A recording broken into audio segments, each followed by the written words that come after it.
Kita ke informasi yang pertama. Siap-siap, layanan ride hailing asal Malaysia AirAsia akan mengaspal nih di Indonesia mulai November 2022. Saingan Gojek dan Grab itu memilih Bali sebagai lokasi pertama layanan ini beroperasi.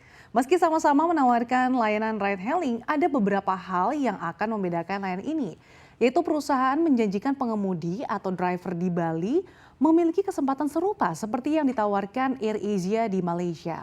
Kesempatan yang dimaksud adalah menjadi pegawai tetap dan mendapat fasilitas layaknya karyawan dengan gaji tiap bulan. Program dari AirAsia ini pun sudah berjalan sejak 1 Oktober di Malaysia. Mitra pengemudi juga akan diberikan sejumlah fasilitas dan bonus, mulai dari insentif, asuransi kesehatan untuk keluarga, jenjang karir dan potongan harga staf saat melakukan penerbangan dengan AirAsia. Program yang ada di Malaysia telah menjadi model standar. Meski menjanjikan skema kerja yang serupa dengan Malaysia, AirAsia Super App tetap mematuhi peraturan di lokasi tempat beroperasi.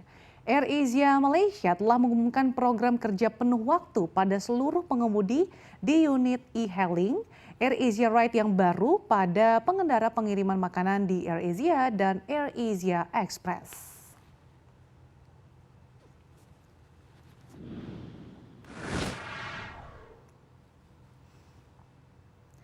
Kita ke informasi berikutnya. Ayo, siapa nih warga Bekasi? Karena Bekasi dinobatkan menjadi kota dengan internet paling ngebut se-Indonesia loh.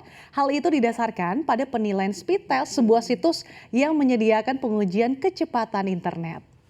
Berdasarkan Speedtest Global Index dari 170 kota di dunia dalam data, Bekasi berada di urutan ke-134. Kota ini memiliki kecepatan download 16,47 Mbps atau megabyte per second dan 11,64 Mbps pada upload, sementara latensinya mencapai 23 mili per second.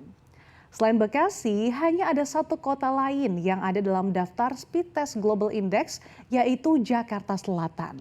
Kecepatan download dan upload di Jakarta Selatan tercatat masing-masing sebesar 16,14 Mbps dan 10,9 Mbps, sedangkan latensinya 24 ms.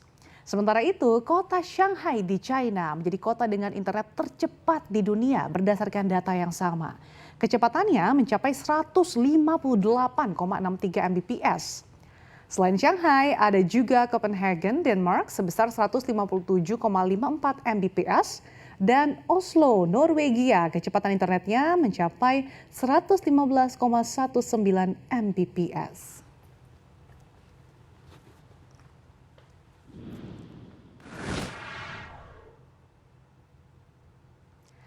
Informasi berikutnya masih dari dalam negeri, di mana Kementerian Kesehatan resmi melarang penjualan dan konsumsi obat-obatan dalam bentuk cair atau sirup untuk sementara waktu. Larangan ini berlaku untuk semua jenis obat dalam bentuk sirup, termasuk vitamin cair. Larangan tersebut bukan tanpa sebab. Hal ini karena ada dugaan bahwa komponen yang digunakan untuk mengencerkan obat menjadi sirup menjadi pemicu gagal ginjal akut. Terkait dugaan tersebut, juru bicara Kementerian Kesehatan Dr. Syahril mengatakan bahwa pihaknya masih melakukan investigasi mendalam yang hasilnya diharapkan bisa diumumkan ke publik pada pekan depan. Sebagai alternatif, masyarakat bisa mengonsumsi obat-obatan atau vitamin dalam bentuk sediaan lain, seperti tablet, kapsul, injeksi, atau lainnya. Namun, konsultasi dengan dokter sebelum konsumsi obat sangat dianjurkan.